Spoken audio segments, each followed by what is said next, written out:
आज सभी संगत बहुत ही भाग्यशाली है जो आज अमृतवाणी स्थापना दिवस सतगुरु रविदास महाराज जी की ग्रंथ साहिब का चौथा स्थापना दिवस श्री गुरु रविदास विश्राम धाम मंदिर देवनगर करोलबाग में बड़ी ही श्रद्धा सहित हमारे सत्कारयोग प्रधान श्री गोपाल कृष्ण जी और समूह प्रबंधक कमेटी की ओर से मनाया जा रहा है। और हमारे बीच में हमारे पूजनीय संत महापुरुष पहुंच चुके हैं और विशेष तौर पर हमारे संत गुरुदेव गिरी महाराज जी डेरा 108 संत जगतगिरी आश्रम पठानकोट से पहुंचे हैं, तो हम उनका सभी संगत की ओर से दिल की गहराइयों से स्वागत करते हैं, क्योंकि आज दिवस ल्यों बलिहारा मेरे ग्रह आया राजा राम का पैरा टेक, आंगन बगड़ पवन प्यो पावन, हर जन बैठे हर जस गावन, करू डंडौत चरण पखारूं, तन मन तन संतन परवारूं, कथा कहे और अर्थ विचारे, आप तरे औरन को तारे। कि जब संत महापुरुष कथा करते हैं, सत्संग करते हैं, वो आप अपना जीवन तो सफल कर ही चुके हैं, लेकिन जो सुनते हैं उनका भी जीवन सफल हो जाता है। रविदास ये ग्रंथ है, पढ़े सुने मन लाए, सब ही पदार्थ मिलेंगे इससे सबर पाए। कि जो जीव पढ़ता है, जो जीव सुनता है, उसको सभी ही पदार्थ, उसका जीवन सफल हो जाएगा, उसकी मनोकामना पूरी हो जाएगी। परम आदरणीय परम पूज्य श्री श्री 108 स्वामी गुरुदेव गिरी जी महाराज, मंच पर विराजमान बहुत ही आदरणीय सम्माननीय संत महापुरुष, पंडाल में विराजमान बुद्धिजीवी समूह साथ संगत जियो, सभी को जय गुरुदेव, जय गुरु रविदास जी। गुरु प्यारी साथ संगत जी, आज बहुत ही सौभाग्यशाली दिन है। पठानकोट से चलकर हमारे बीच में डेरा स्वामी जगतगिरी आश्रम पठानकोट के गद्दी नशीन महाराज स्वामी गुरुदेव गिरी जी सभी संगत को, समूह संगत को दर्शन दीदार देने के लिए पहुंचे हैं। उनके साथ और भी बहुत सारे संत महापुरुष बैठे हैं। तो जो संतों का सत्संग है, संतों के दर्शन है, आप सभी जानते हो कि बड़ी मुश्किल से मिलते हैं, सत्संग बड़ी मुश्किल से मिलता है। और यहाँ के जो विश्राम धाम की कमेटी है, उन्होंने ये बहुत बड़ा उपराला किया है और हम सभी को यहाँ एकत्रित किया है। सर्वप्रथम मैं डेरा स्वामी जगतगिरी ट्रस्ट पठानकोट की ओर से इस पूरी कमेटी को उनके प्रबंध के लिए, उनके सत्संग आयोजन के लिए बधाई देती हूँ। और जैसा कि हर साल ही ये स्थापना दिवस मनाया जाता है और हजूर महाराज स्वामी गुरुदेव गिरी महाराज जी का बहुत ही बिजी शेड्यूल होता है। लगातार विदेशों में भी सतगुरु रविदास महाराज जी की वाणी का प्रचार प्रसार करते हैं और डेरा स्वामी जगतगिरी आश्रम, वहाँ पे लगातार हर रोज़ 25 से 30 कार्यक्रम होते हैं। और जब भी कोई शुभ कार्य करना होता है या किसी प्रकार का कोई घरों में प्रोग्राम होता है, तो वहाँ सतगुरु रविदास महाराज जी की वाणी के अनुसार सत्संग होता है और बच्चों के जन्मदिन मनाए जाते हैं, मैरिज एनिवर्सरीज भी। और इसी तरह मान लो कोई ऐसा हो गया है कि किसी का वो डेथ हो गई है, उसमें जो क्रियाक्रम करते हैं तो उनको भी सतगुरु रविदास महाराज जी की वाणी के साथ किया जाता है, जो हजूर महाराज जी की रहनुमाई में। और गुरु रविदास जी की वाणी में भी सारा कुछ लिखा हुआ है।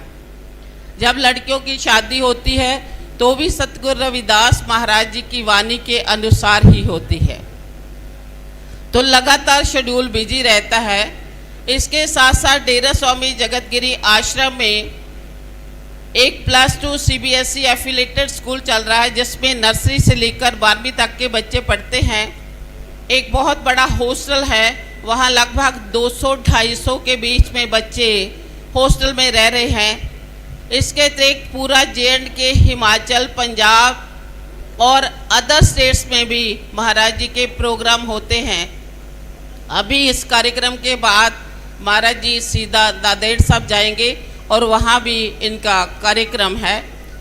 तो कहने का भाव ये है कि आज मुझे लगता है कि इस विश्राम धाम में पहली बार महाराज जी का सत्संग होगा, तो जिसके माध्यम से हम गुरु रविदास जी की वाणी के साथ जुड़ेंगे और जो गुरु रविदास महाराज जी की वाणी में लिखा हुआ है, यदि हम उससे अमली जामा पहनाएंगे, कर्म कांडों से रहित रहेंगे, अनेक प्रकार की दुविधाओं से दूर हो जाएंगे और जो बेगमपुरा की स्थापना सतगुरु रविदास महाराज जी ने की है, वो बेगम हमारे बीच में आएगा। हम सभी निडर होकर, बिना किसी खौफ से, बिना किसी गम से हर कार्य में आगे सक्षम होंगे।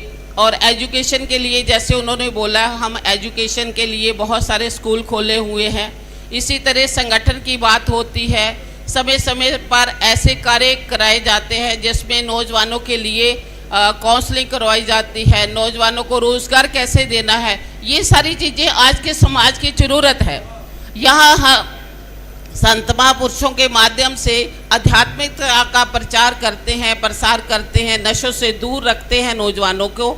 वहाँ हमें समाज को नई दिशा देने के लिए गुरु रविदास जी की वाणी के साथ पूरी तरह से जुड़ना होगा।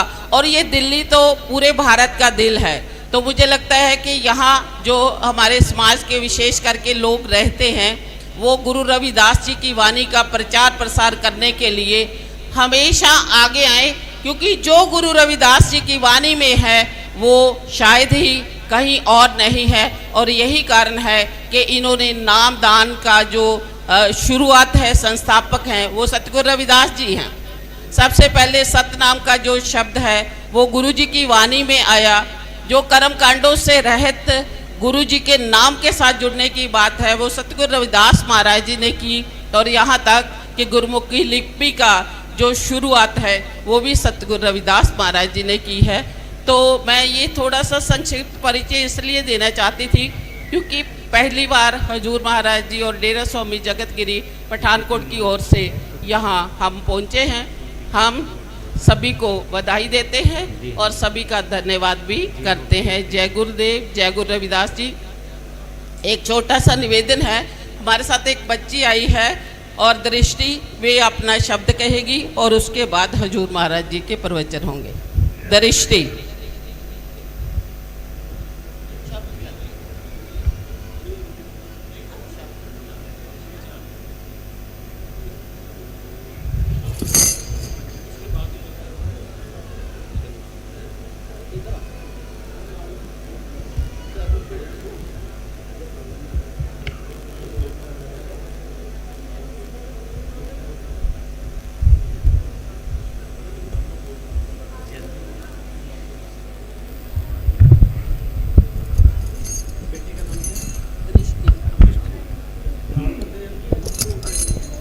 हमारे साथ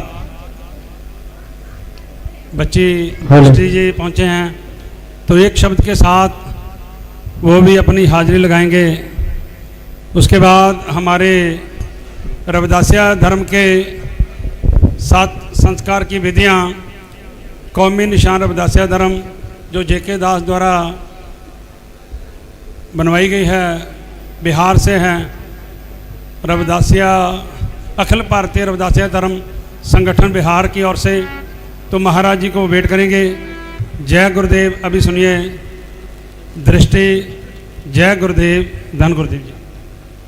जय गुरुदेव, जय गुरु रविदास जी।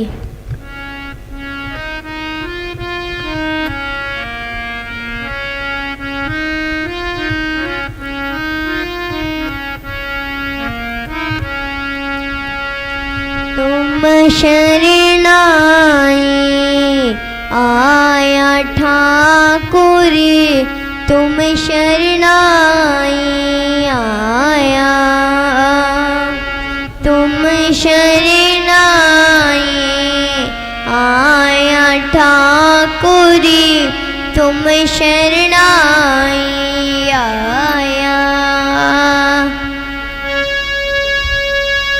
उतर गयो मेरे मन का संसार, उतर गयो मेरे मन का संसार, जब ते दर्शन पाया ठाकुरे, तुम शरणाई आया, तुम शरणाई आया ठाकुरे, तुम शरणाई आया, तुम शरणाई आया ठाकुरे, तुम शरणाई आया।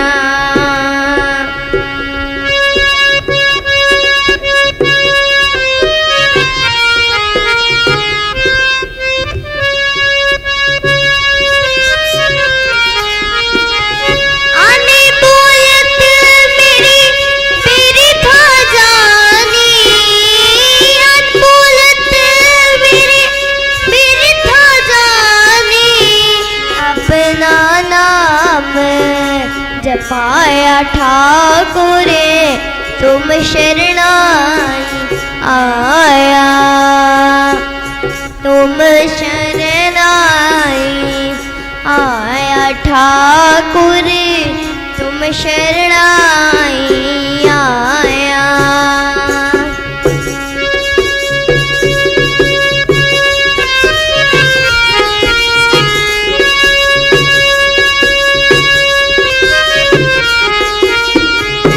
दुख नाठी सुख सहज समाए, दुख नाठी सुख सहज समाए, आनंद आनंद गुण गाया ठाकुरे, तुम शरणाई आया, तुम शरणाई आया ठाकुरे, तुम शरणाई आया।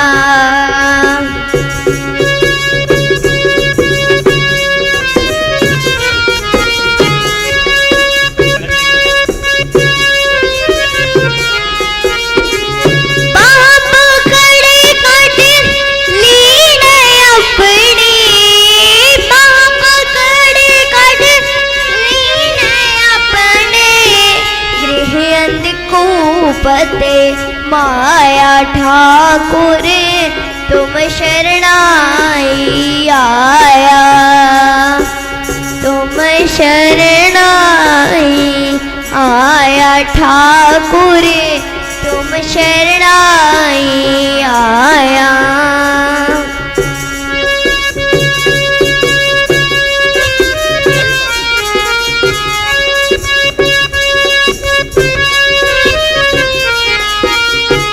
कहो नानक गुर बंधन काटे, कहो नानक गुर बंधन काटे, बिछरण आण मिलाया ठाकुरे, तुम शरणाई आया, तुम शरणाई आया ठाकुरे, तुम शरणाई आया, तुम शरणाई आया ठाकुर, तुम शरणाई आया। जय गुरुदेव, जय गुरु रविदास जी।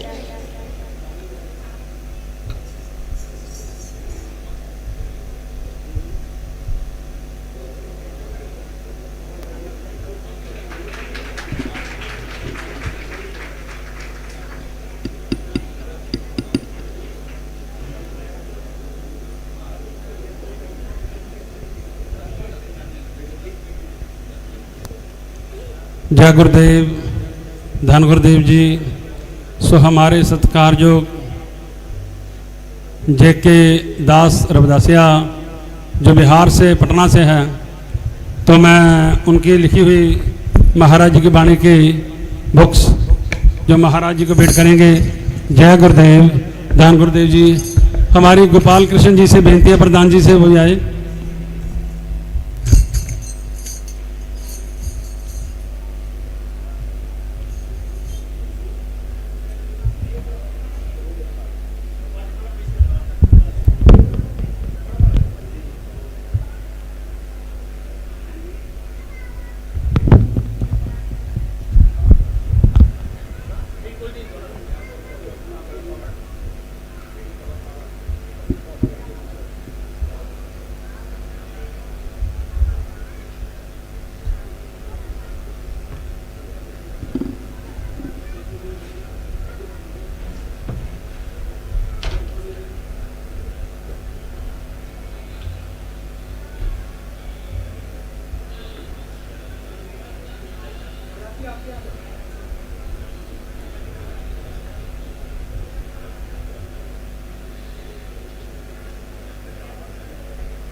समन्तरं रविदास बचनम कोटि दोष विनाशिनम रविदास चरणम ध्यान धरणम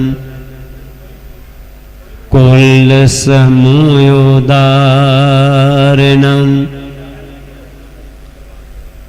तुम चंदन हम ऋण्डवा परे संग तुम्हारे वासा नीच रूखते ऊंच पे हैं गांध सुगांध निवासा मादेव सतसंगत शरण तुम्हारी हमें अवगन तुम परि उपकारी तुम मख तुलस पैद सपियल हम बपरे जस कीरा सतसंगत मिल रहिए माध्यो जैसे मदबम खीरा जाती हूँ सा पाती हूँ सा होसा जन्म हमारा राजा राम की सेवना कीने कहे रविदास चमारा राजा राम की सेवना कीने कहे रविदास चमारा परम आदरणीय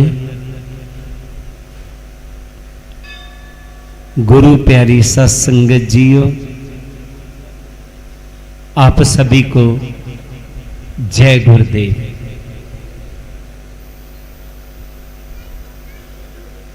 आज देवनगर की संगतों की ओर से अमृत बानी स्थापना दिवस मनाया जा रहा है, जिसमें हम सभी शामिल हुए हैं।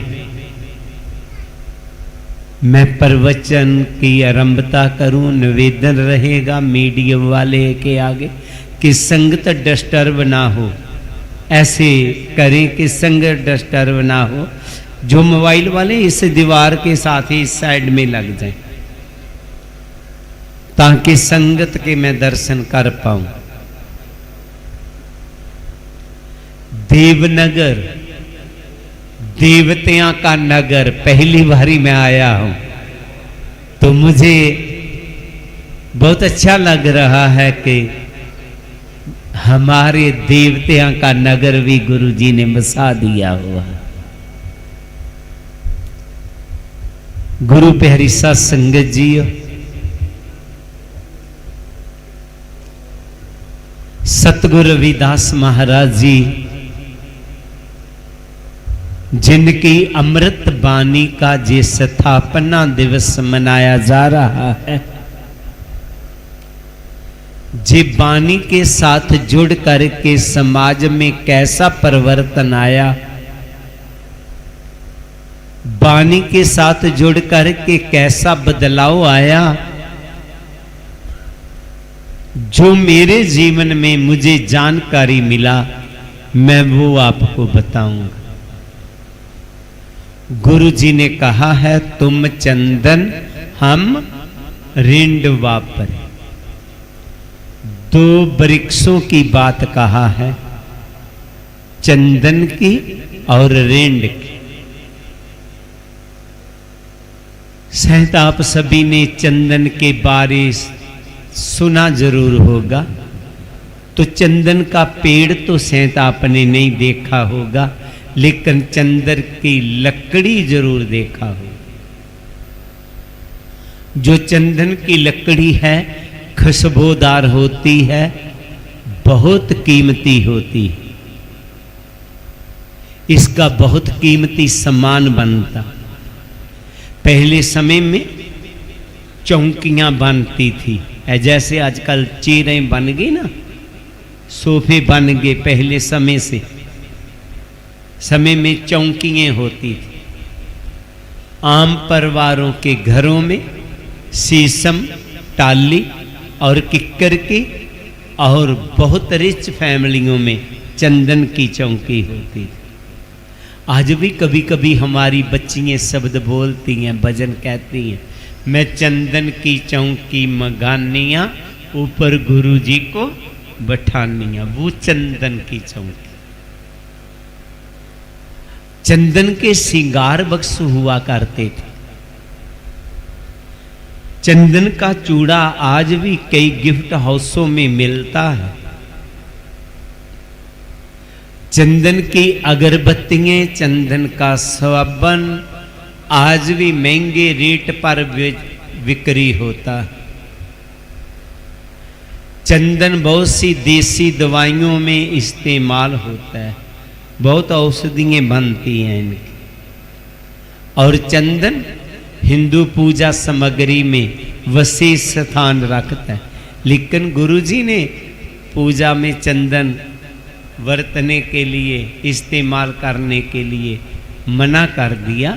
लेकिन हिंदू पूजा सामग्री में जो इस्तेमाल होता है, गुरुजी ने कहा था, नाम तेरो तागा, नाम फूल माला, उसी में आया, नाम तेरो अम्बला, नाम तेरो चंदन।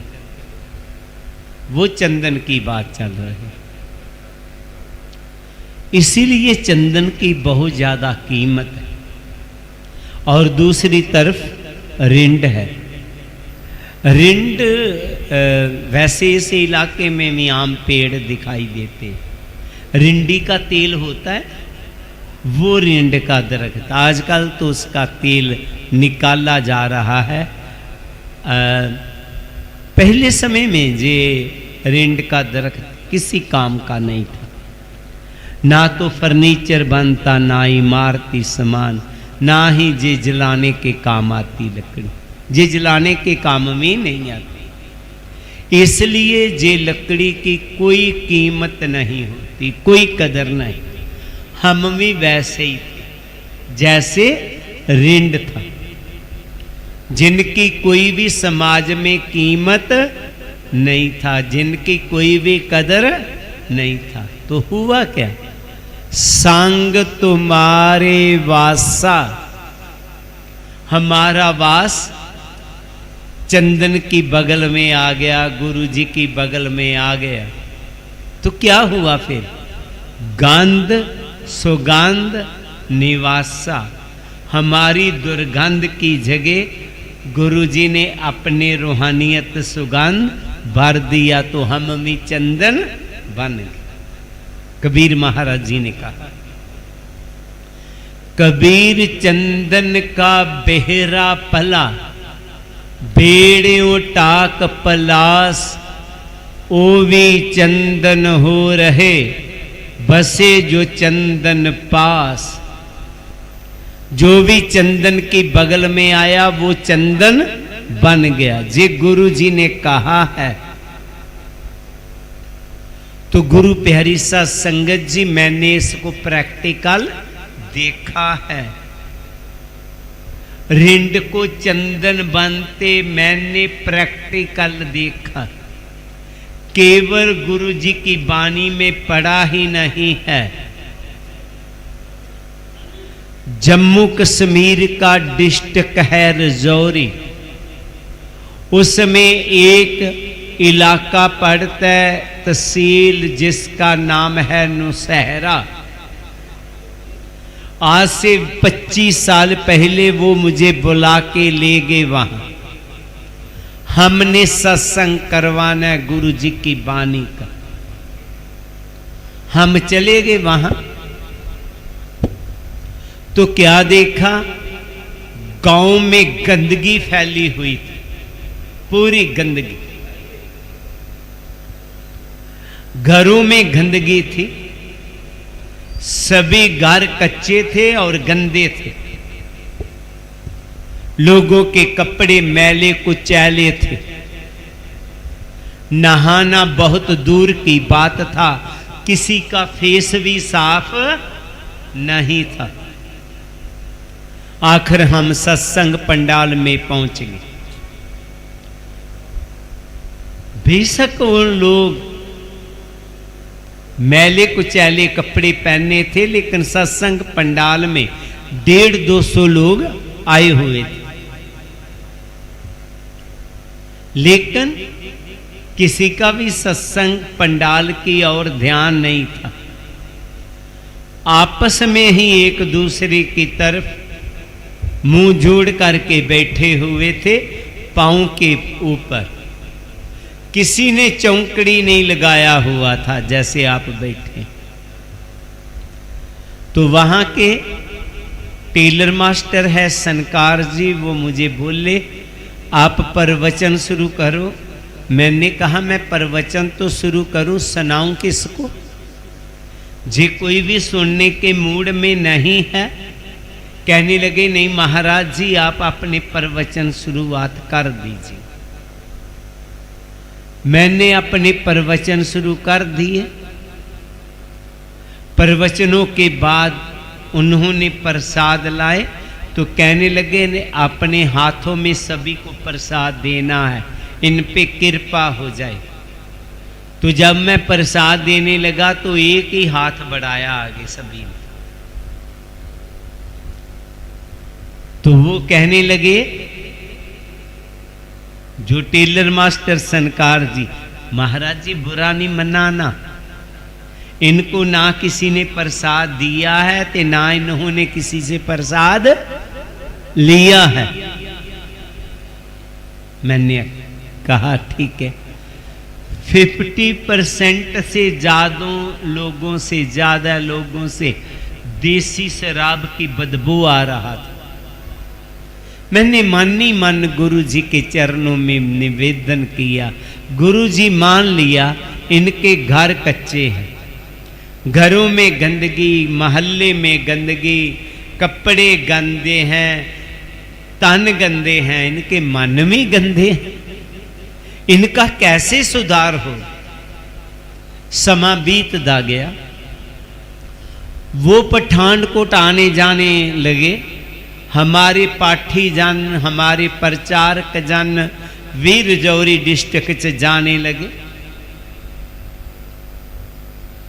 तो कोई 15 साल पहले वो कहने लगे, हमने वहां गुरु रविदास जयंती पे शोभा यात्रा निकालना है, आप भी आइएगा। मैंने कहा क्या शोभा यात्रा निकालेंगे जे लोग, गुरु जी का जलूस निकाल देंगे, इन लोगों को मालूम ही नहीं है। चलो ज्यादा मजबूर किया, मैं चला गया। तो जब मैं पहुंचा तो हजारों की तादाद में संगत आई हुई और ऐसे गलियां साफ की हुई थी सभी, जैसे किसी ने रुमाल के साथ की हुई, झाड़ू के साथ नहीं, रुमाल के साथ। सभी ने बहुत सुंदर कपड़े पहने हुए थे, आज सभी नहाए धोए थे। जब मैं सत्संग पंडाल में गया, हजारों हजारों की तादाद में संगत थी और ऐसे बैठी हुई थी, 4-5 सेवादार पीछे खड़े बिठा रहे थे, जैसे किसी राजमिस्त्री ने कतारों में ईंटें लगा दी। आज किसी से देसी शराब की बदबू नहीं आ रहा था। आज सभी के घर बढ़िया बन चुके हैं। वहां पर डीसी, एसएसपी सभी आए हुए थे। मैंने कहा गुरुजी, आपकी बाणी में पढ़ा था, तुम चंदन हम रिंड वापरे, संग तुम्हारे वासा, नीच रूखते ऊंच पे है, गंध सुगंध निवासा। आपकी संगत करने से चंदन बन जाता है। वाकई आपने इन सभी को चंदन बना दी। गुरु जी की बाणी में ताकत है, मन से जो भी आएगा वो चंदन बन जाएगा। हमारे मनों में कभी कभी आता है, वो सभा का मेंबर भी है, गुरु घर में भी आता है, वो तो चंदन बना नहीं, ऐसा नहीं होता। चंदन ही चंदन होता है, रिंड रिंड रहता है। जो बात आपके मन में आ रहा है, 500 साल या 600 साल पहले भी एक सेवादार के बात मन में आ गया, क्या कि नहीं, चंदन ही चंदन होता है, रिंड रिंड ही रहता है। क्या देखा उन्होंने? एक सेवादार रोजाना ही गुरु घर में आता है, वो सेक्रेटरी था, चाहे प्रधान था, कैशियर था, गुरु चरणों में आता है, लेकिन चंदन नहीं बना। मन में सोच आ गया, गुरु जी गलत कह रहे हैं। चंदन की संगत करने से कोई चंदन नहीं बन जाया कर। चंदन ही चंदन होता है, रिंड रिंड ही रह जाता है। सत्संग समाप्त हो, वो सेवादार हाथ जोड़ करके गुरु चरणों में खड़ा हो गया। ऐ सतगुरु जी, आपने अभी अभी प्रवचन कहे हैं कि जो भी चंदन की संगत करता है वो चंदन बन जाता है। क्या गुरु जी बात ठीक है? गुरु जी कहने लगे, हाँ बिल्कुल ठीक है। जो भी चंदन की संगत करेगा वो चंदन बन जाएगा। तो वो बोलने लगा कि ये बात ठीक है, तो मैं बहुत देर से चंदन की संगत कर रहा हूं, मैं चंदन क्यों नहीं बना, ये बोलने ही वाला था। लेकिन गुरुजी पहले बोल पड़े कि कोई भी चंदन की संगत करे वो चंदन बन जाता है, पर वो कहीं बांस ना हो। क्या ना हो? बांस ना हो। बांस को जानते हैं ना, हिंदी में बांस ही कहते हैं ना, बांस। कहीं वो बांस ना हो। महाराज, बांस में क्या कमी है? बांस चंदन क्यों नहीं बनता? एक नहीं दो कमियां हैं, गुरुजी कहने लगे। कौन सी महाराज? पहली कमी है उसमें गांठें होती हैं। आपने देखा ना बांस को, फुट 6 इंच पर चाहे 1.5 फुट पर गांठ होती है उसमें।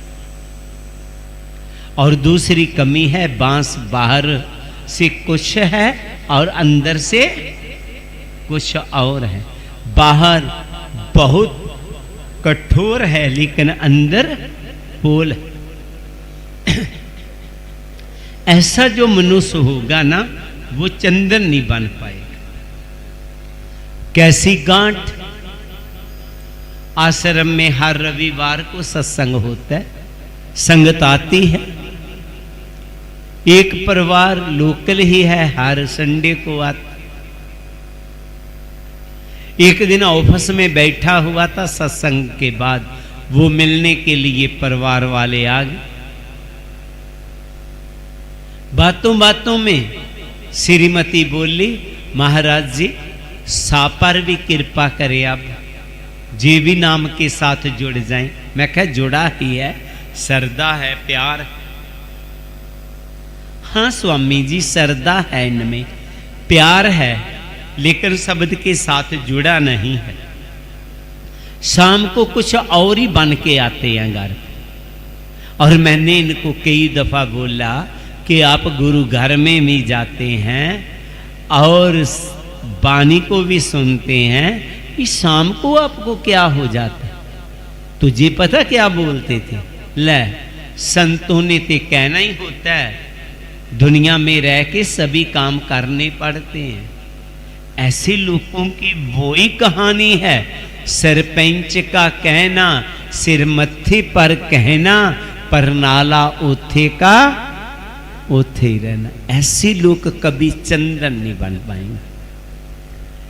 एक बेटी एक दिन टेलीफोन किया, कहने लगी, स्वामी जी। मैंने कहा बताओ। स्वामी जी बात ऐसे है, आप कहते हैं जो भी चंदन की संगत करे चंदन बन जाता है। मेरी मम्मा चंदन नहीं बनी, इनमें प्यार की खुशबू नहीं आ रहा। क्या बात है? मैं क्या अपनी मम्मा से ही पूछ लेना। मम्मा से पूछा था, वो कह रही है, मम्मा बोलती है कि ले, संतों ते कहना ही होता है, दुनिया में मैं मेरी को छोड़ना थोड़ा होता है। उसमें क्रोध नहीं खत्म हुआ। गुरु प्यारी सा संगत जियो, जो गुरु कहता है वैसे करना है तो ही चंदन बनेंगे। मन को गांठ दे रखा, गुरु के चरणों में आया, बानी को पढ़ा, बानी को सुना, लेकिन वैसा बना नहीं तो वो कभी भी चंदन नहीं बनेगा। हमने चंदन बनना है, हमने अपने से गांठों को खोल देना है। फिर बाहर से कुछ ते अंदर से कुछ, ऐसे नहीं करना। गुरमुख वही चंदन बनेगा जो सोचे वो बोले, जो बोले वो ही बात करे। कथनी और करनी में उनमें अंतर नहीं रहता, वो चंदन बन जाएंगे। तो हमने चंदन बनना है। गुरुजी आगे वाले इसी शब्द के अगली पंक्ति में कहते हैं माधवे सत्संगत शरण तुम्हारी, हमें अवगन तुम पारे उपकारी। ऐ माधो, आपकी संगत क्या गुरुदेव करती है, हम अवगनों से भरे भरे हैं।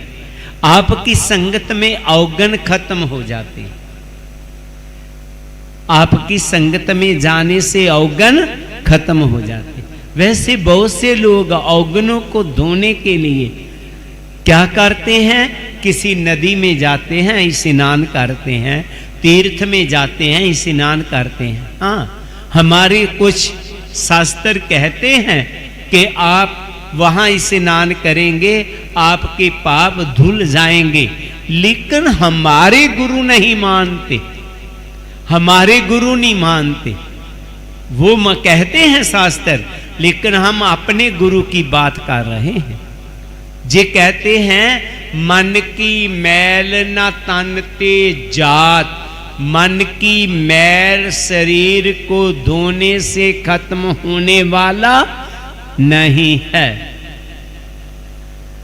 महाकुंभ का समय आ गया, लोग महाकुंभ को स्नान के लिए जा रहे हैं।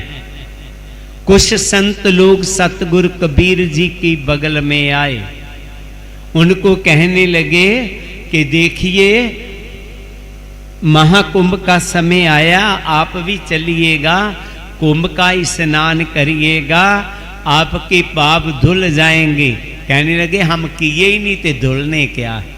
बहुत मजबूर करने लगे, कहने लगे मेरे पास समय नहीं है, मेरी बेटी जवान है, बेटा जवान है, मेरी जिम्मेवारी है, मैं कुंभ के स्नान में नहीं जा पाऊंगा। ज्यादा मजबूर किया तो कबीर महाराज जी ने एक लौकी दे दिया। लौकी को जानते हैं, लेकिन वो कड़वी लौकी थी। आप जहां भी स्नान करें लौकी को भी करवा लाना। वो सभी तीर्थों में गए, जहां स्नान करते हैं लौकी को भी करवाते हैं। सभी तीर्थों में स्नान करके वापस आए, और वापस आकर के वो लौकी कबीर महाराज जी को दे दिए। कबीर महाराज जी ने वो लौकी को काट करके छोटे छोटे पीस उनको खाने के लिए दिए। वो खाने लगे तो लौकी कड़वी थी। वो कहने लगे ये तो लौकी बहुत कड़वी है। कड़वी है? हाँ महाराज जी, जे वो लौकी तो नहीं दी थी जो हमें दी थी। हाँ वो ही लौकी थी महाराज, वो लौकी तो कड़वी थी। कहते मुझे भी याद है कि वो लौकी कड़वी थी, इसीलिए मैंने आपको दी थी। आप तीर्थों में स्नान करवा लाना। आपने इनको स्नान नहीं करवाया? करवाया महाराज जी। तुझे मीठी क्यों नहीं हुई? सभी हंस पड़े संत। कहते आप हंस रहे हो? अरे इतने समझदार आप संत, बात कैसी कर दिया आपने, बच्चों जैसे।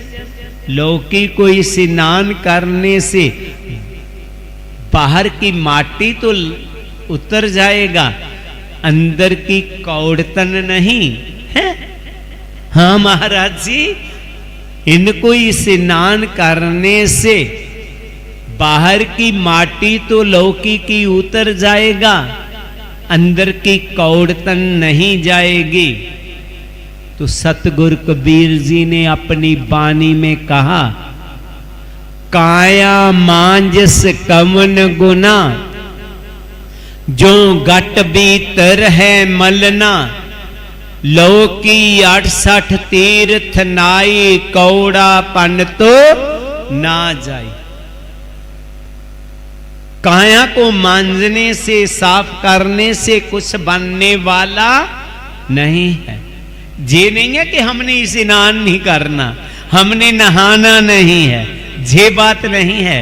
जहां बात चल रहा है पाप की धुलाई की, पाप कैसे धुलेंगे, पाप कैसे खत्म होंगे। मैं किसी को ठेस नहीं पहुंचाना चाहता, मैं क्षमा उन लोगों के से चाहूंगा जिनकी आस्था तीर्थों के साथ जुड़ी हुई है, उनसे क्षमा चाहता हूं। मैं तो अपने गुरु की बात कर रहा हूं, किसी और शास्त्र की बात नहीं कर रहा। हमारे गुरु ने क्या बोला?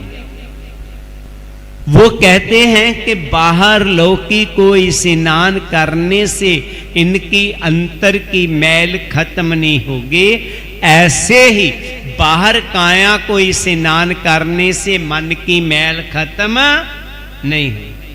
अब जानना मन की मैल कैसे जाएगी? तो सतगुरु रविदास जी कहते हैं, संतों की संगत में जहां आप बैठे हुए हैं, दिल से जहां आएंगे, उनके प्रवचन सुनेंगे, तो धीरे धीरे आपके मन की मैल खत्म हो जाएगा। जी बात गुरु अर्जन देव जी भी कह गए। माग मंजन संग साधुमा तोड़ी कर स्नान, हर का नाम ते आए सुन सबना नू कर दान, जन्म कर्म मल उतरै मन ते जाए गुमान, काम क्रोध ना मोहिए बिन से लोभ सवान, माघ मंजन संग साधुमा। माघ के महीने में लोग तीर्थों में स्नान करने जाते हैं, लेकिन श्री गुरु अर्जन देव जी कहते हैं, आपने सच्चा स्नान करना है तो साधुओं की संगत में जा, उनके चरणों की धूलि में स्नान कर। जब उनके प्रवचन सुनोगे तो जन्म कर्म मल उतरै, तेरे जन्मों जन्मों के कर्मों की मैल खत्म हो जाएगा, तो पवित्र हो जाएगा। एक काम क्रोध ना मोहिए, दिल से आप आएंगे, आप में अहम खत्म हो जाएगा, क्रोध खत्म हो जाएगा, आप में निंदा चुगली नहीं रहेगा, पवित्र हृदय हो जाएगा। जी गुरु अर्जन देव जी ने कहा। उधर सहजो भाई जी कह रहे हैं कि आप लोगों ने सुना होगा, पढ़ा होगा कि अमुक ऐसा तीर्थ था कि जहां पे कोई भी काला कौवा स्नान करता वो हंस बन जाता। ऐसा सुना होगा आपने, पढ़ा होगा, लेकिन आंखों से कभी भी नहीं देखा होगा। जे सहजो भाई जी कहते हैं कि कहीं कोई काला कौवा डुबकी लगा के हंस बन जाए, आपने आंखों में नहीं देखा होगा। सहजो बाई जी कहती, मैंने देखा अपनी आंखों से। अगर आप भी अपनी आंखों से देखना चाहें तो आओ मैं तुझे बताती हूं। गुरु रविदास जी की संगत एक ऐसा तीर्थ है जहां पर काले कागों से हंस बन जाते हैं। कैसे? सहजो संगत साध की काग हंस हो जाए, तज के पग से अपकस को मोती चुन चुन खाए।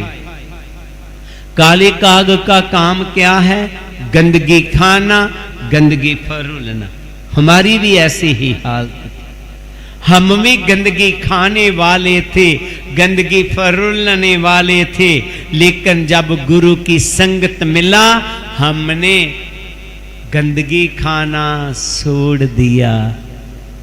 आज हम मोती चुन चुन के खाने वाले हो गए, नाम जपने वाले हो गए। एक नी दो नी, मैं लाखों को देखा है जो काले कागों से हंस बने हैं। गुरु प्यारी सत्संगत जियो, मेरा निवेदन रहेगा, हमने किसी ने कौवा नहीं रहना है। जे गंदगी खाना, गंदगी फरोलना खत्म कर दीजिए।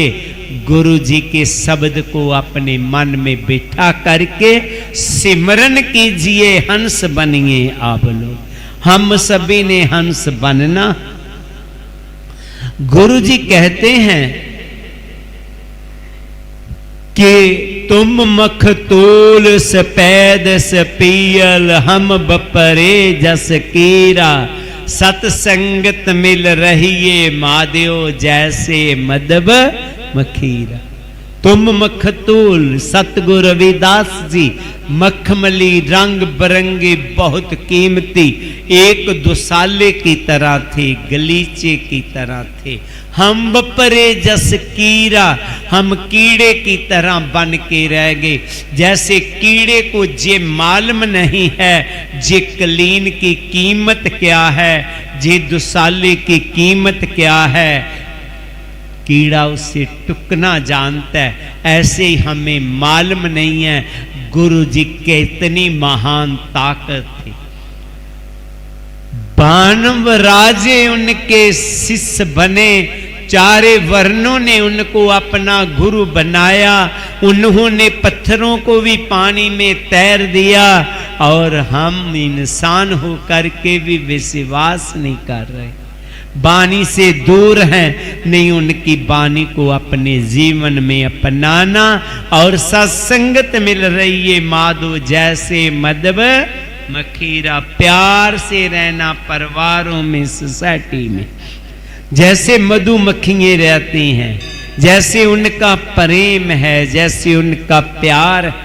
अगर प्यार नहीं है तो कुछ नहीं है। अत सुंदर कुलीन चतर मुख ज्ञानी, तनवनत मृतक कहिए नानका, जे प्रीत नहीं भगवन। अगर हमने गुरु जी की बात को नहीं माना, हमारे हृदय में प्रेम नहीं है, प्यार नहीं है, हम बहुत सुंदर हैं, बहुत सोच वाले हैं, बड़ा हमारे पास ज्ञान है, बड़ा पैसा है, बड़ा दान करते हैं, लेकिन प्यार नहीं है तो मुर्दा है। मुर्दे कहाँ रहते हैं? कब्रिस्तानों में। आपने कब्रें देखी होंगी, एक एक जगह पर अनेकें कब्रें रहती हैं। हर कब्र में बंदे की बॉडी है, लेकिन एक कब्र दूसरी कब्र के साथ कभी बातचीत नहीं करती। हम बहुत सुंदर घरों में रह रहे, एक कमरे में दरानी है, दूसरी में जेठानी है, एक कमरे में पिता है, दूसरे में बेटा है, लेकिन हम आपस में प्यार से बातचीत नहीं करते। फिर हमारे मकान में, उस कब्रिस्तान में कोई अंतर है अंतर?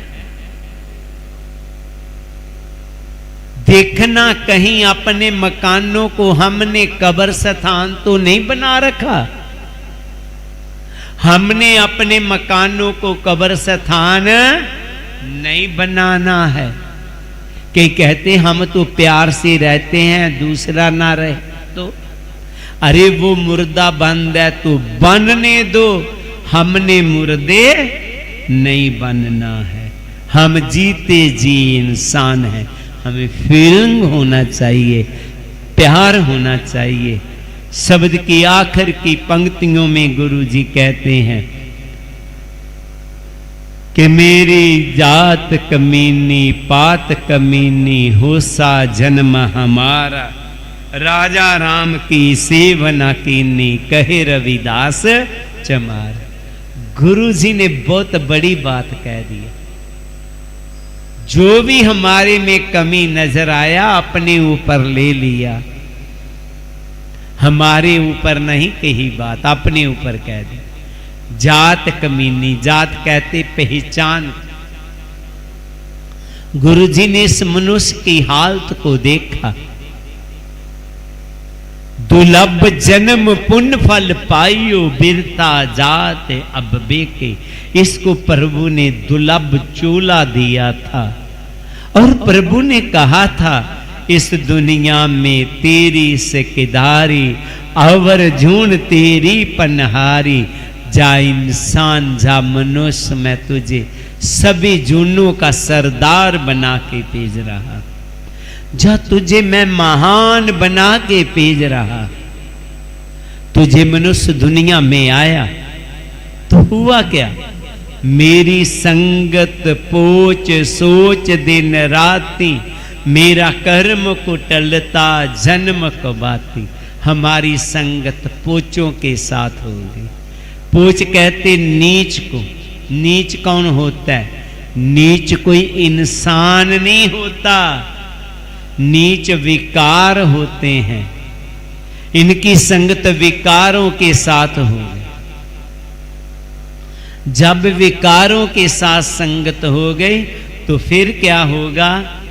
हो गया कर्म को टलता। इधर कर्म बड़े कटिया जा हो गया। संगत ठीक नहीं रही तो कर्म भी ठीक नहीं रहेगा। है तो ये पाक पवित्र आत्मा थी, बहुत महान था। प्रभु ने इसे अपने जैसा बना के भेजा था, लेकिन संगत ठीक नहीं रहा। संगत ठीक नहीं रहा तो कर्म भी ठीक नहीं रहा। संगत नशइयों की हुआ तो जे भी नशई बन गया। संगत जवारियों की किया, जे भी जवारिया हो गया। संगत बेकारियों की किया, जे भी बेकारी बन गया। जैसी संगत वैसी रंगत। तो जब इसका कर्म नहीं ठीक रहा तो इनका जन्म भी ठीक नहीं रहा। जी भगवान रूप था, आज इसे कोई इंसान भी नहीं कहता। जब भी इसकी बात चलती है तो लोग कहते तू केड़े जानवर की बात कर रहा? जी जानवर बन गए। दुनिया में जितने चेतन जीव हैं इनको 3 हिस्सों में बांटा गया है। जानवरों में, इंसानों में और देवतों में।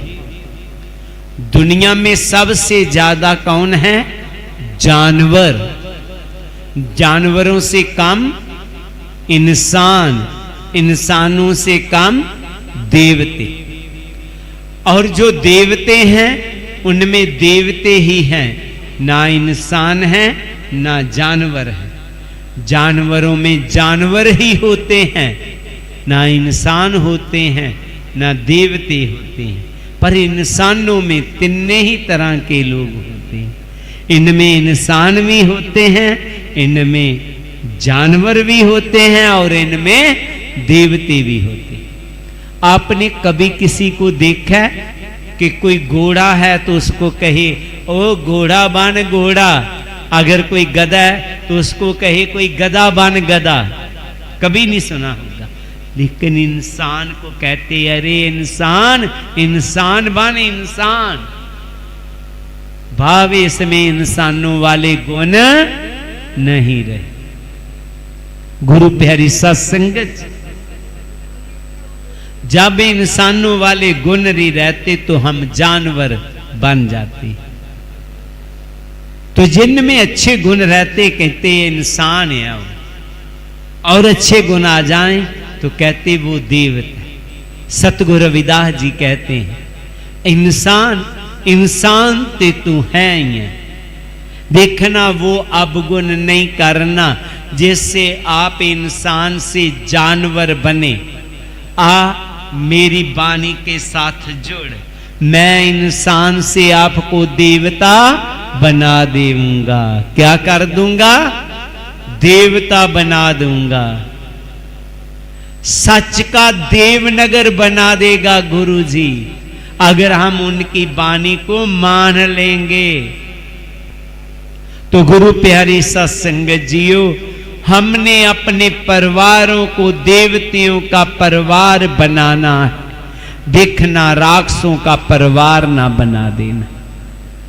आज दाबास मेरा इतना निवेदन रहेगा कि जो गुरु जी ने कहा है, हमें सबसे पहले कहा था चंदन बनना है, हमारे में प्यार की खुशबू आना चाहिए। कभी भी हमारे से नफरत की बदबू नहीं आना चाहिए। हमारे परिवारों में प्यार की सुगंध आना चाहिए, नफरत की दुर्गंध नहीं आना चाहिए। दूसरा, गुरु जी ने कहा आपने हंस बनना है, कौवे नहीं। हमने गुरु जी की वाणी को ऊपर चलना है, उनके शब्द का सिमरन करना है, निंदा चुगली नहीं। और तीसरा जो गुरु जी ने कहा है, हमने देवते बनना है, जानवर नहीं। आए गुरु जी की वाणी को अपनाएं, अपने परिवारों को देवताओं के परिवार बनाएं। क्या है हम राक्षसों के परिवार बना दे, क्या है हम जानवर मर गई जिंदगी जी कर जाए, नहीं ऐसा नहीं करना। हम उस गुरु की औलाद हैं जिन्होंने लाखों लोगों को देवते बना दिया और आज भी बन रहे हैं। बस मेरा जे ही निवेदन है, जे 40-45 मिनट का सत्संग याद ना रहे तो जे याद जरूर रख लेना कि मैं वो कर्म नहीं करूंगा जिस करके मैं जानवर बनूं। मैं इंसान हाँ, मैं गुरु जी का शिष्य हाँ, मैं वो कर्म करूंगा जिससे मैं इंसान से देवता बनूंगा। हमने देवते बनना है। आज देवनगर में सत्संग हो रहा है, हमने देवनगर को विसाना है, बेगमपुरे को वसाना है। जे ही गुरु जी का संदेश। आखिर में मैं निवेदन करता हूं कि गुरु जी की वाणी को जन जन तक पहुंचाने के लिए हमारे बच्चे बहुत यत्नशील है। उन्होंने यूट्यूब पर एक जगतगिरी चैनल को चलाया हुआ है, आप सभी उसमें जाकर के गुरु जी की वाणी को जरूर सुने। आपके गुरु जी की ताकत है कि उन्होंने जेता समुद्र सागर नीर परया, तेते औगन हमारे ब्याह करो कुर मेरो पाओ डुबदे पत्थर तारे। उन्होंने डुबदे पत्थरों को तार दिया। ते जेड़ा पत्थरां नू पानी उत्ते तारदा ते तैनू क्यों ना तारू बंदिया। जिन्होंने पत्थरों को तार दिया हमें भी तैर देगा। आए उनकी वाणी के साथ जुड़ने। सभी संगत को जय गुरुदेव, धन गुरुदेव। जो बोले सो नर पै। जगत गुरु रविदास महाराज की जय। मैं समझ चाहूंगा कि मैं आपके बीच नहीं रह रहा, मेरा था पूरा कार्यक्रम सुन के जाऊं, लेकिन मेरी फ्लाइट है, मैं महाराष्ट्र में जाना है, तो इसलिए मैं इजाजत चाहूंगा। जय गुरुदेव। बहुत बहुत धन्यवाद। मैं समूह प्रबंधक कमेटी से बेनती करूंगा कि वो महाराज जी को स्वरूपा देकर मान सम्मान करें और हमारे साथ और भी संत महापुरुष पहुंचे हैं, उनका भी तहे दिल से धन्यवाद करते हैं। इसके आगे हमारे बहुत ही सत्कारयोग संत केसी रवि जी वही आगे का कार्य करेंगे, क्योंकि आज जो अमृत वाणी स्थापना दिवस मनाया जा रहा है, हम बहुत भाग्यशाली हैं जो हमें अमृत वाणी ग्रंथ मिला है। सो मैं प्रबंधक कमेटी से बेनती करूंगा कि वो जल्दी से महाराज जी का मान सम्मान करेंगे, क्योंकि महाराज जी ने आगे पुणे जाना है। तो बात कर रहे थे अमृतवाणी ग्रंथ साहब की, क्योंकि जितने भी लोग हैं यहाँ पे, जितनी संगत है यहाँ पे बैठी हुई, वो सभी संगत यही चाहती है कि हमारा एक घर हो, बहुत अच्छा घर हो, उसमें सुख सुविधा सारी हो, परिवार को कोई मुश्किल ना आए। इसी विचार को लेकर 30 जनवरी 2010 को सतगुरु रविदास महाराज जी के जन्म स्थान कांची शीर गोवर्धनपुर वाराणसी से अमृतबाणी ग्रंथ साहब जो हमें मिला, रविदासिया धर्म मिला, हर का निशान मिला है। ये हमारा ऐसा घर है जिसमें सतगुरु रविदास महाराज जी, जो महाराज जी ने भी बताया कि वाणी से जुड़ना है। वाणी हमें क्या कहती है? सतगुरु जी इस वाणी में लिखते हैं, ऐसा चाहूं राज में जहां मिले सबन को अन्न, छोट बड़े सब संबसे रविदास रहे प्रसन्न। अब इस श्लोक में बताइए कहाँ पे लिखा हुआ है कि चमारों को, जहाँ रविदासिया को अन्न मिले? महाराज जी ने बोला सबन को। क्यों? क्योंकि सतगुरु रविदास महाराज जी सभी को सुखी देखना चाहते थे। बेगमपुरा शहर की बात की है। बेगमपुरा एक ऐसा शहर होना चाहिए, ऐसा देश होना चाहिए जहाँ पे किसी को कोई मुश्किल ना आए, किसी परिवार को कोई दुख ना आए, किसी को कोई टैक्स ना देना पड़े, सभी सुखी बसें। उसमें कहीं नहीं लिखा कि अकेले चमारों को मिले, सभी की बात की है। जैसे हम आज यहाँ से जलंधर जाएंगे तो सरकार ने रोड बनाया है, उस पर सभी जाते हैं, सभी को सहूलत मिलती है। ऐसा ही सतगुरु जी बेगमपुरा देश, बेगमपुरा शहर बसाना चाहते हैं कि सभी को, सभी धर्मों का सम्मान हो। किसी एक का, जहाँ किसी का हम विष्कार करें, निरादर करें, वाणी में कहीं नहीं लिखा। और हमें अमृतवाणी ग्रंथ, चाहे वो किसी भी जात, किसी भी धर्म का हो, सभी को अपनानी चाहिए। क्योंकि इसमें ब्राह्मण के लिए भी लिखा है, इसमें क्षत्रिय के भी लिखा है, इसमें सभी जात के लिए लिखा है कि सभी जात धर्म एक हैं। बेगमपुरा सत संगत मिल रही है माधो जैसे मधम मखीरा, के सत संगत इकट्ठा रहना सभी ने। यहाँ पे भी कहीं नहीं लिखा। आइए आइए, पहले आप महाराज जी को भेजना है।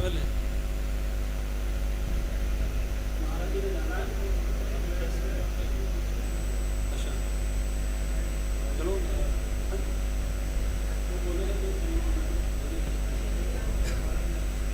सत संगत मिल रही है माधो जैसे मध्यम खीरा। अब इस हाल में कौन किस धर्म का है, किस जात का है, कोई नहीं।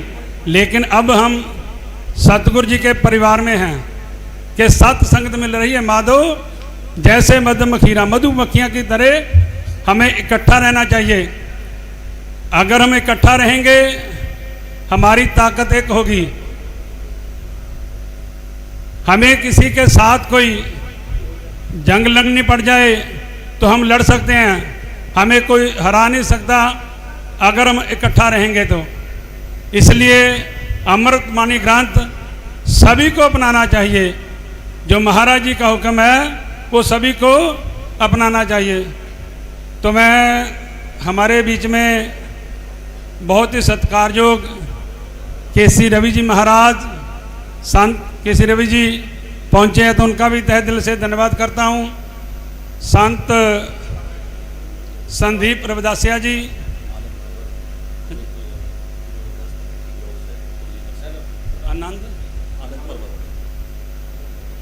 आनंद पर्वत गुरु कार्य की कमेटी की ओर से, उनके अध्यक्ष रविंद्र कुमार की ओर से, समूह कमेटी की ओर से महाराज जी का मान सम्मान किया जा रहा है। जय गुरुदेव, धन गुरुदेव। हमारे बीच में साध्वी दीदी पहुँचे हैं, हम उनका भी तहे दिल से, रेणुका दी, उनका भी तहे दिल से धन्यवाद करते हैं। संत सोन वीरदास जी जवाहर नगर रोहिणी दिल्ली से, संत करनदास जी मेरठ से,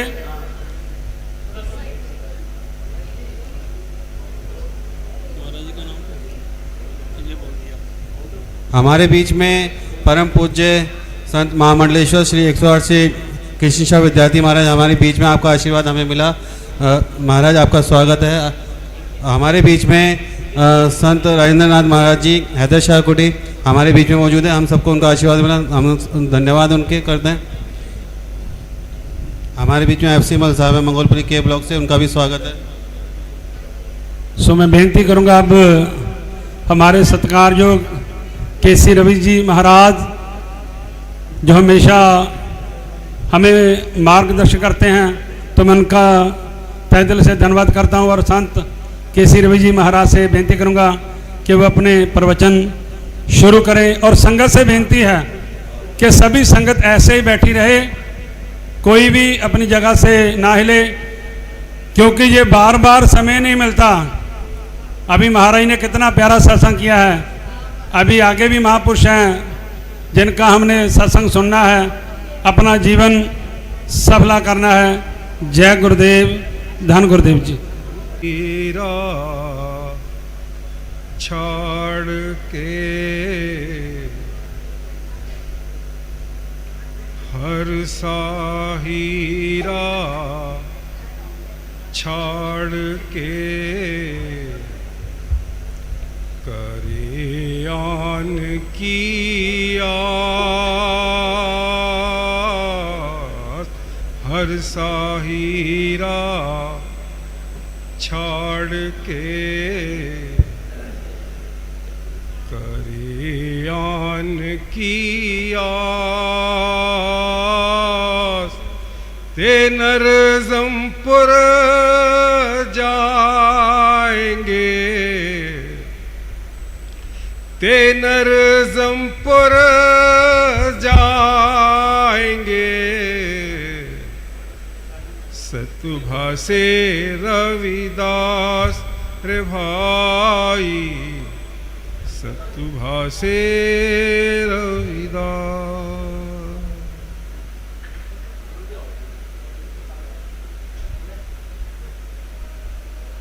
सभी को जय गुरुदेव, धन गुरुदेव।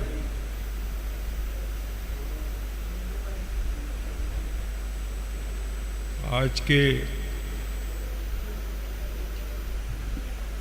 इस बहुत ही भावपूर्ण कार्यक्रम और बहुत ही सुंदर से कार्यक्रम के मुख्य अतिथि पठानकोट से आए हुए महाराज जी गुरुदीप दास गिरी जी के चरणों में नमन करते हुए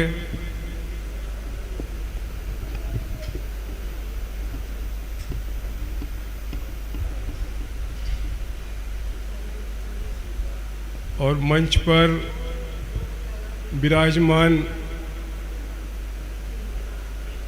गद्दी नसीन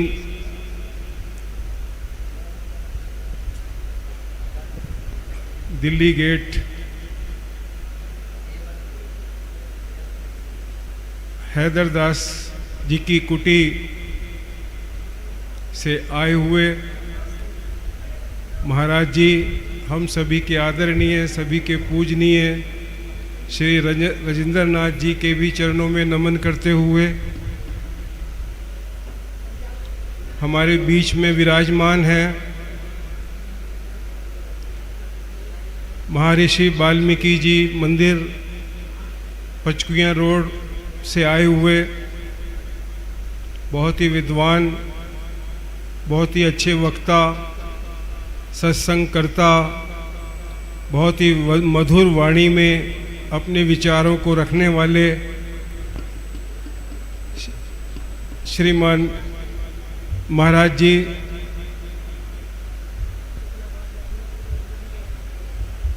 किशन विद्यार्थी जी महाराज जी के भी चरणों में नमन करते हुए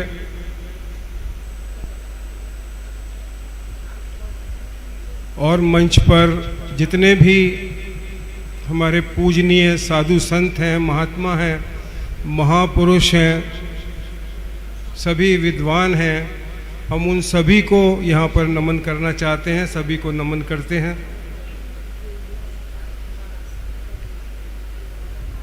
और यहाँ पर जो गण्यमान्य हमारे प्रबुद्ध गुरु प्रेमी यहाँ पर आए हैं, आनंद पर्वत से आए हैं, देवनगर से आए हैं,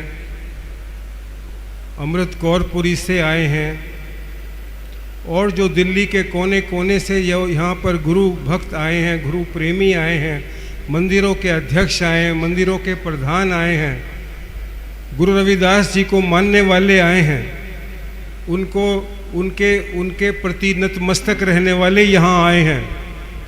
हम उन सबको भी यहाँ पर बहुत ही हृदय से और बहुत ही आनंद से उनको नमन करते हैं। और साथ ही साथ मंदिर के प्रधान जिन्होंने ये इतना भव्य और दिव्य कार्यक्रम की रचना की है,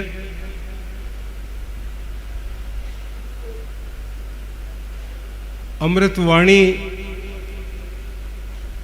महोत्सव कार्यक्रम का आयोजन किया है,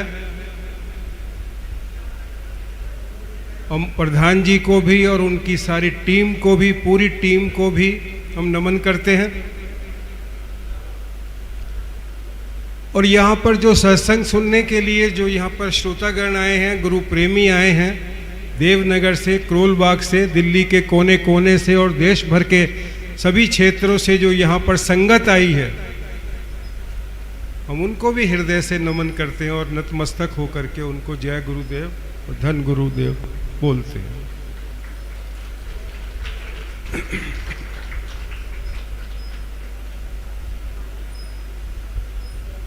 सर्वप्रथम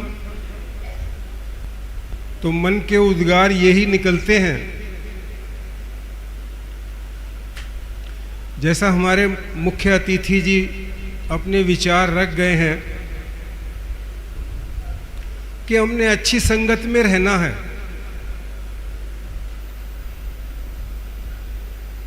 अच्छी संगत रहेगी तो अच्छे बनेंगे हम। अच्छी संगत एक ऐसा साधन है,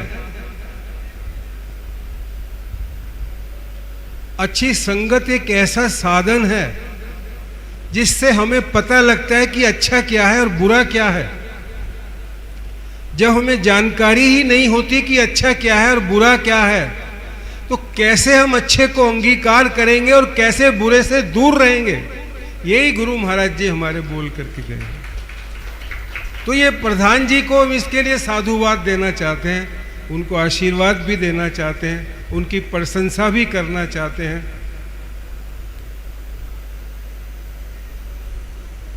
कि बड़ा उपकार किया है उन्होंने, करोलबाग की संगत पर और दिल्ली की संगत पर बहुत बड़ा उपकार किया है।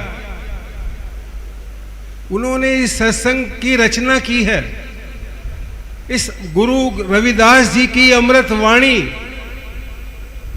का यहां से बिगुल बज रहा है, उसका डंका बज रहा है यहां से, वो हमें सुनाई दे रही है। और इस कार्यक्रम के माध्यम से हमें ज्ञान हो रहा है कि गुरु जी की वाणी क्या थी, गुरु जी की वाणी क्या है।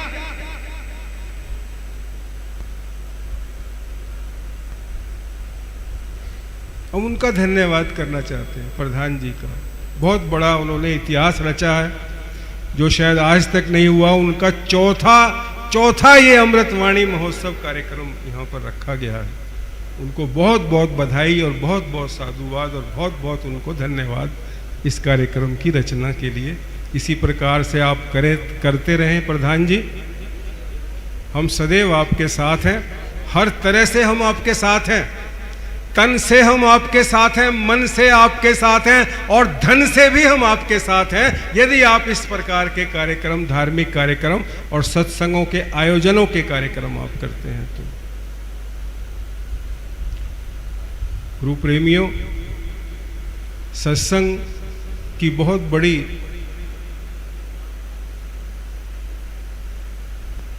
अनूठी और अद्भुत इसकी महिमा है। सत्संग की महिमा बहुत अपरंपार है।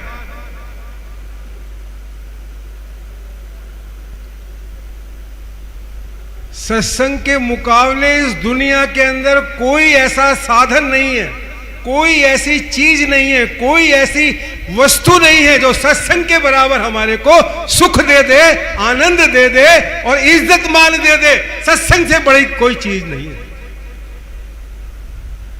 किसी को थोड़ा सा क्या, जितना मर्जी धन दे दें, धन ऐसे जाता है, आप जानते हैं, आप सब लोग घर परिवार वाले लोग हैं, धन ऐसे जाता है जैसे मुट्ठी में से रेत को मुट्ठी में नहीं रख सकते, ऐसे ही धन भी नहीं रहता है, बहुत चंचल होता है धन भी, मन के बराबर ही चंचल धन होता है। जिस तरह से मन चंचल होता है, ऐसे ही धन भी बहुत चंचल होता है।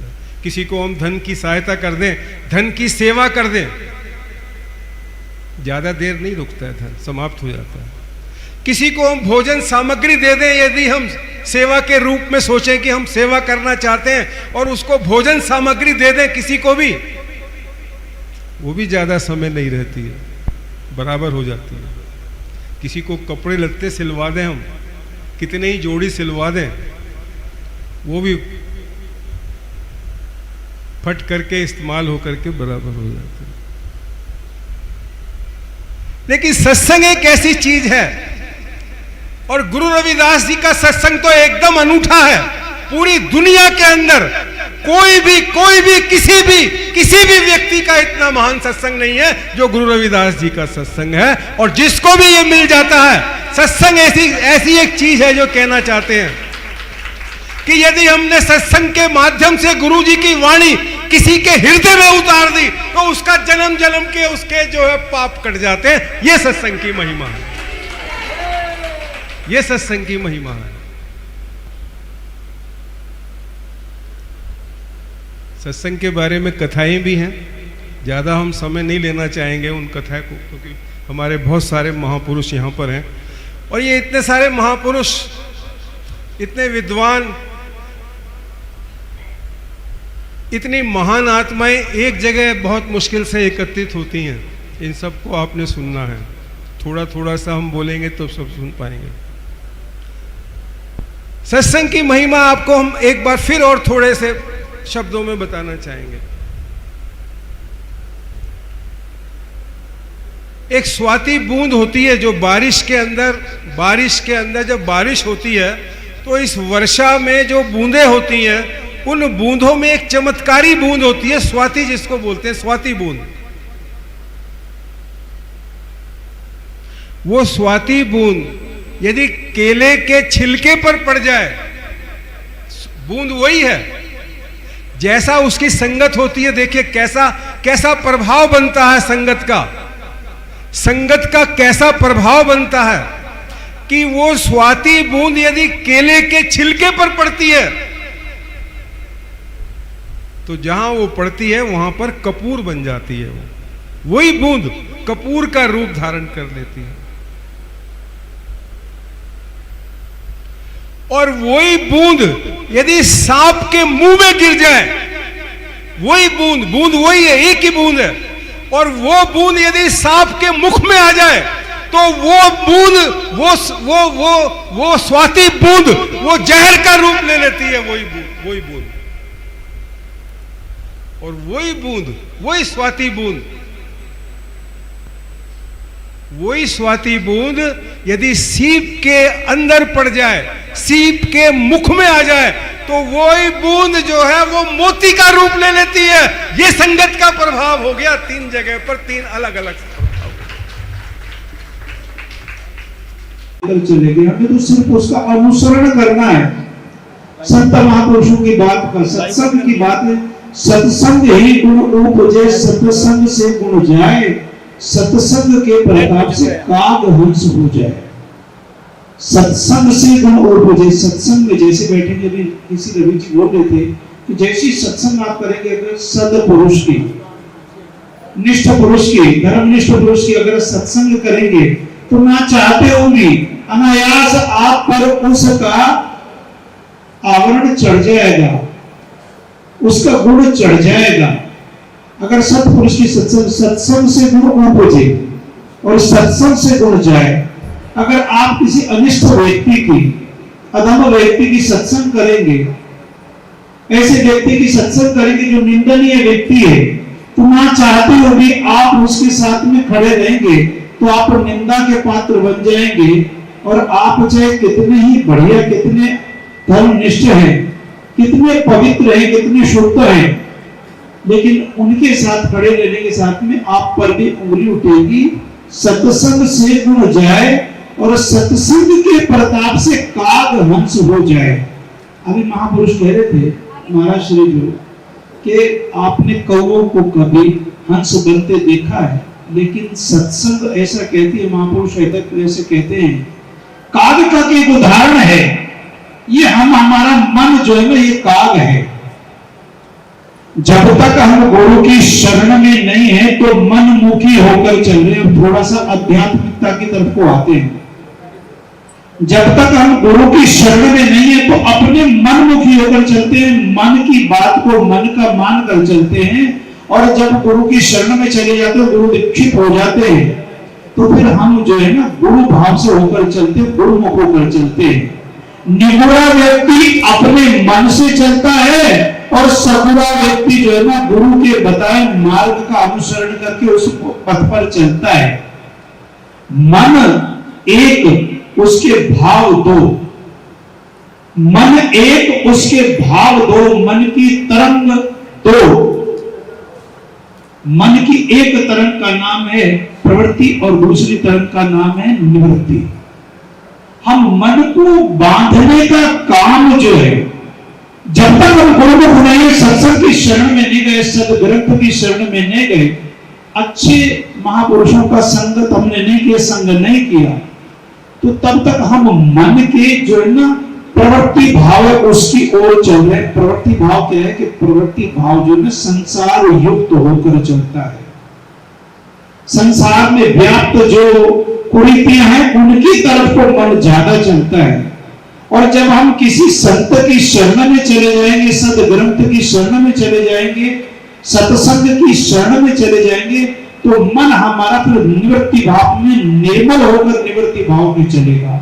निवृत्ति का अर्थ है कि किसी चीज से निवृत्त हो जाना, छूट जाना, अर्थात प्रवृत्ति भाव से छूटकर निवृत्ति भाव में हो जाना। और निवृत्ति भाव क्या है कि मन के उन गुणों को, उन दुर्गुणों को छोड़ देना जो हमें संसार की ओर निंदनीय कार्य की ओर लेकर जा रहे थे। जब हम गुरुमुख हो जाते हैं, सत्संग की शरण में चले जाते हैं, तो हम सद्गुणों की ओर जाते हैं। तो हमें गुरु की शरण में जाकर, सत्संग की शरण में जाके सद्गुणी बनना है, दुर्गुणी नहीं बनना है। ऐसे सत्संग बताती है, संत महापुरुष बताते हैं। गुरु रविदास जी ने बहुत पहले हमको ये चेता दिया कि हमको सत्संग करना है, गुरु भाव से चलना है। जितने लोग यहाँ बैठे हैं मन के भाव से बैठे, हो सकता है बहुत सारे लोग गुरु दीक्षा, क्योंकि संत महापुरुषों में आपकी प्रीति है, संत महापुरुषों में आपकी आस्था है, श्रद्धा है, हो सकता है कि बहुत सारे लोग यहाँ दीक्षित बैठे होंगे, गुरुमुख बैठे होंगे। तो जो लोग गुरुमुख हैं वो तो ठीक हैं, उनको तो मिलेगा, इस कार्य का प्रतिफल उनको मिलेगा, सद्गुणी फल उनको मिलेगा। और जो लोग अभी गुरुमुख नहीं है, जिन्होंने दीक्षा नहीं ली, वो भी इन महापुरुषों से दीक्षित हो जाए और मन के भाव को रोके। जब तक दीक्षित नहीं होंगे, गुरु महाराज शब्द नहीं देगा, शब्द जब आपका सधेगा नहीं, तब तक आपसे भक्ति भी नहीं होगी। जब तक आपका मन सुचित नहीं होगा, सुचिता पूर्ण भाव से नहीं आपका मन आचरण करेगा, तब तक आपसे भक्ति भी नहीं होगी।